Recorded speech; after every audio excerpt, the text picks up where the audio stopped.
Everything is fine.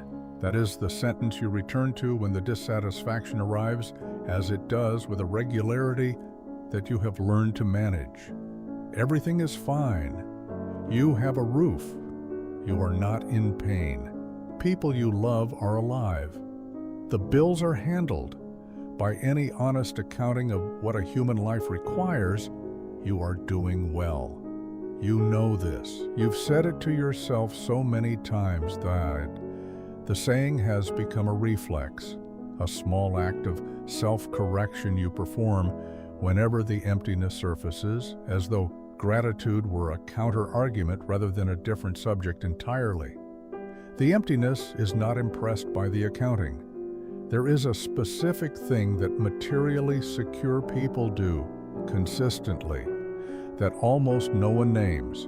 They use the fact of their comfort as evidence against their suffering.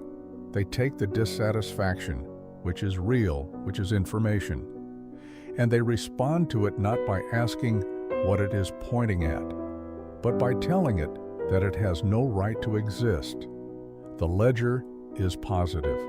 Therefore, the feeling is wrong. Therefore, the feeling must be the result of ingratitude, or neurosis, or insufficient awareness of how much worse things could be.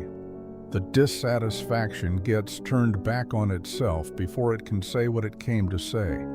This is the mechanism that has been running beneath your rational acceptance of your own condition.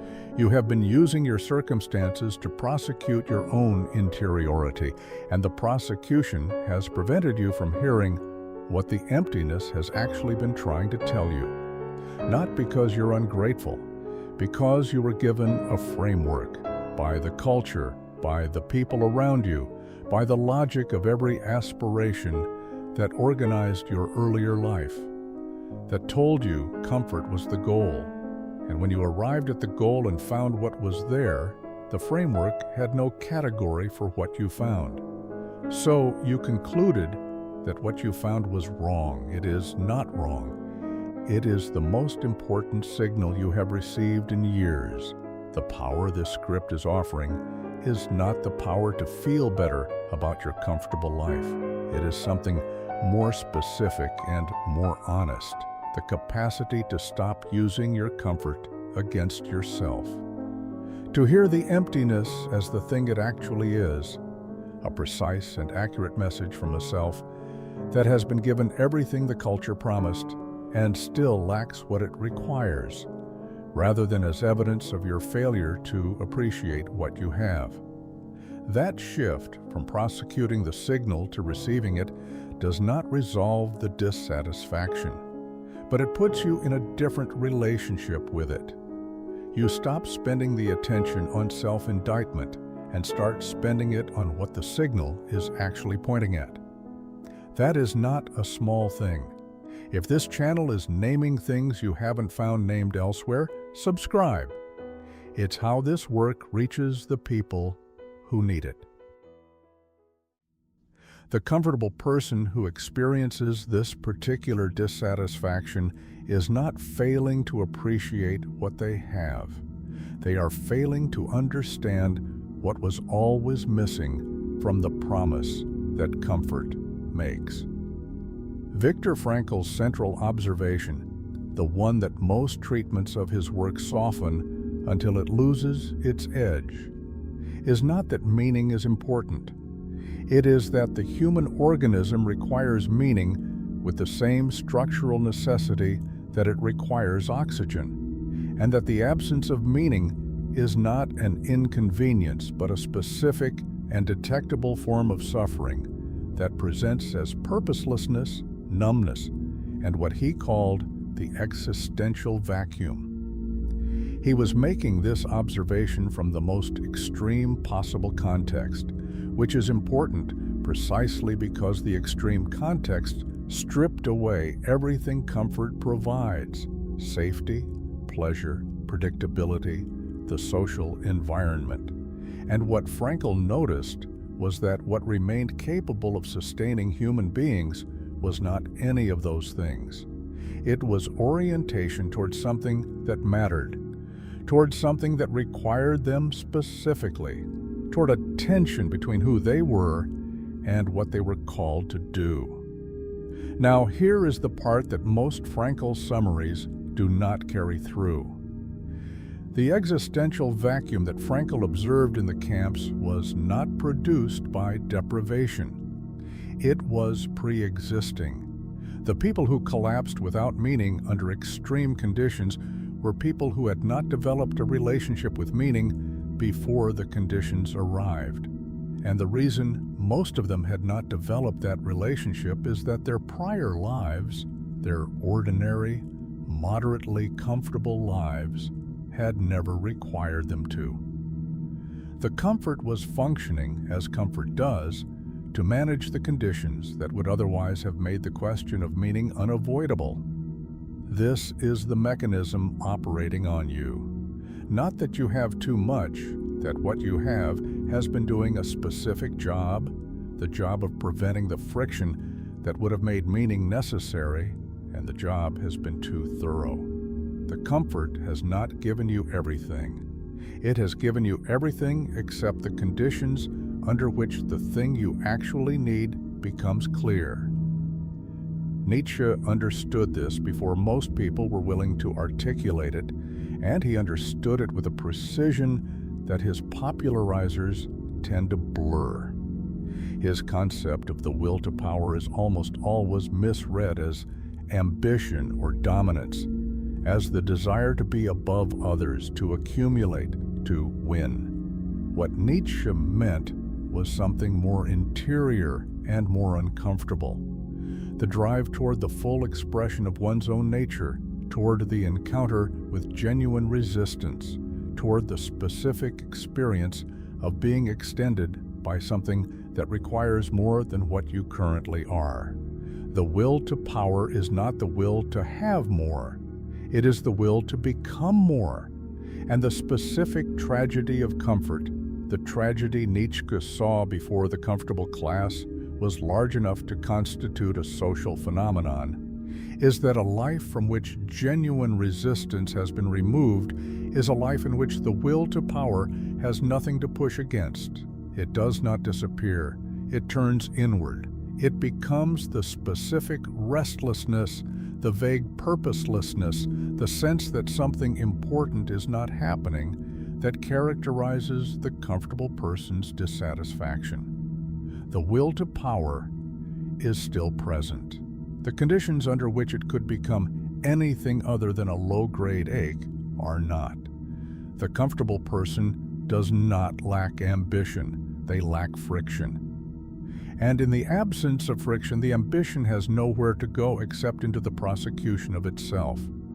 Apply this somewhere you haven't braced for, not to the executive who has achieved everything on their list. Apply it to the relationship in which everything is technically fine, no major conflict, no significant deprivation. A partnership that functions adequately on every measurable axis and that produces in the person inside it a specific kind of numbness that they cannot explain and would be embarrassed to report. They have what people are supposed to want. The relationship is stable. The person is safe. And the safety has removed the friction that was once the medium through which they knew what they felt and what they were capable of. The absence of conflict in a relationship is not the same as the presence of intimacy. The former can be produced entirely by management, by learned avoidance, by the sophisticated smoothing over of tension before it can surface, by the gradual and mutual understanding of where not to press. The latter requires exactly the opposite, a willingness to let the friction be present, to let the discomfort surface, to risk the encounter with another person's reality, arriving in a form that is not already managed. Comfort in a relationship, as in a life, can produce a peace that is indistinguishable from deadness, and the person inside it cannot tell the difference because the peace feels like what they were promised. What they were promised was not peace. It was the absence of suffering. The promise was that if you remove the obstacles, the financial stress, the conflict, the uncertainty, what remained would be fulfillment. The promise was wrong. What remains when the obstacles are removed is the conditions for fulfillment. Fulfillment is not what those conditions produce automatically. It is what certain activities, certain commitments, certain risks produce when they are taken up in those conditions. The conditions are necessary. They are not sufficient. Fromm saw the specific character deformation that comfort produces over time, and he named it with a precision that most of his readers find uncomfortable because it is too accurate. His description of the necrophilous character, the orientation toward that which is static, controlled, managed, fixed, is not a description of people who are drawn to darkness.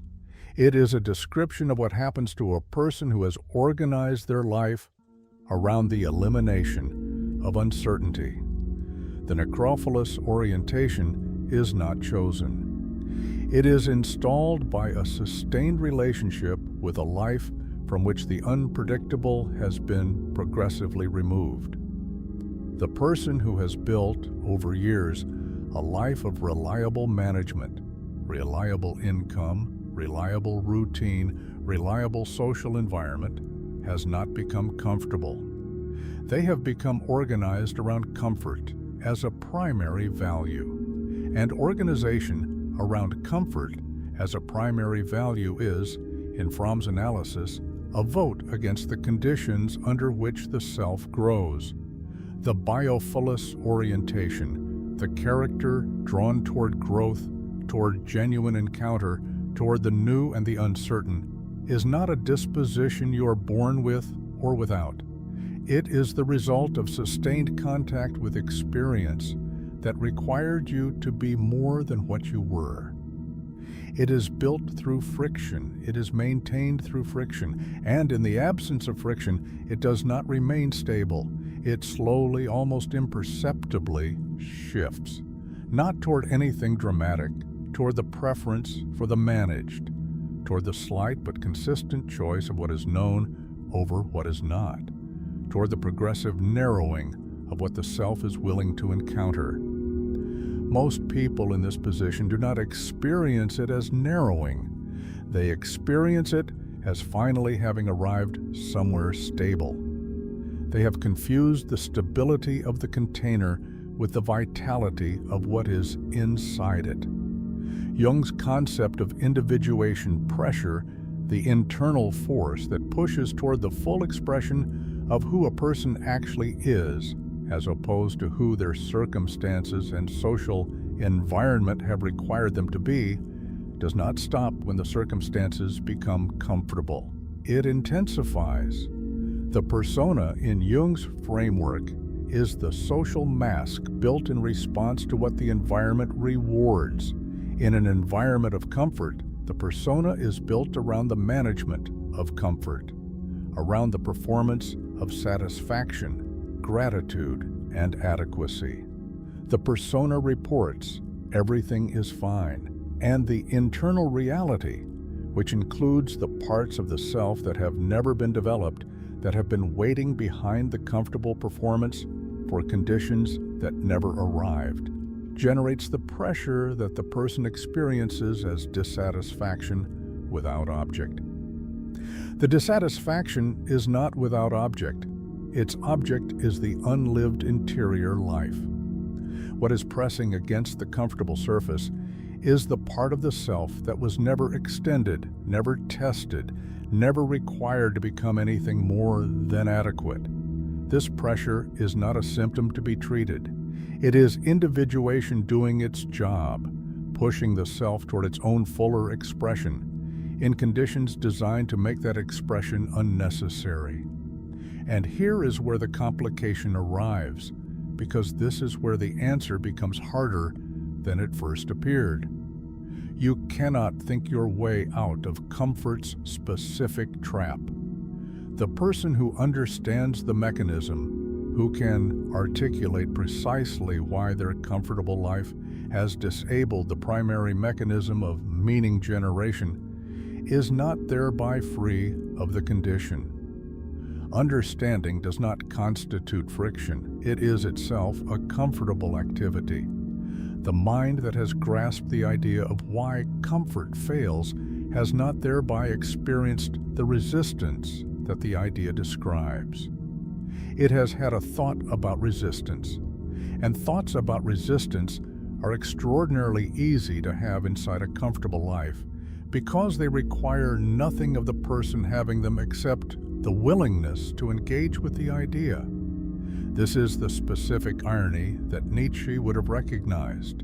The comfortable person who reads philosophy about the necessity of resistance has found a way to encounter the concept of friction without encountering friction itself.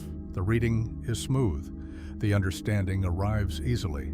The idea of discomfort can be processed in complete comfort, and the person who has done this processing can now add understands the importance of struggle to the list of qualities the persona presents without having changed anything about the conditions that the argument was describing.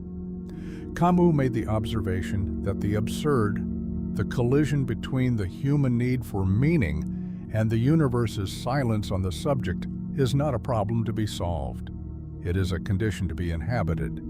His rebellion was not a rebellion toward anything. It was a rebellion against the various strategies for making the condition tolerable, for pretending it had been resolved, for using the understanding of the problem as a substitute for staying honestly inside it. The comfortable person's dissatisfaction is absurd in precisely Camus's sense. There is no argument that resolves it. The ledger doesn't help because the ledger is addressing a different question. Gratitude doesn't help because gratitude is also addressing a different question. What the comfortable person is experiencing is not a failure of perception. They are perceiving correctly.